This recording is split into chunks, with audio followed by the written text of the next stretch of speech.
ජනප්‍රියම රූපවාහිනී වැඩසටහන මොකක්ද කියලා හොයාගන්න. අපි බලමු නිර්දේශිත නාම. රූපවාහිනී අංශයේ ජනප්‍රියම රූපවාහිනී වැඩසටහන. හිරු ස්ටාර් හිරු ටීවී. ආලක මන්දාව ජාතික රූපවාහිනිය.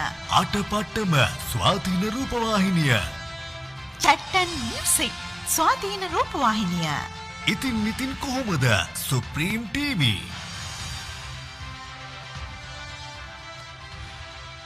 මේ අතරින් 2023 වර්ෂයේ ජනප්‍රියම රූපවාහිනී වැඩසටහන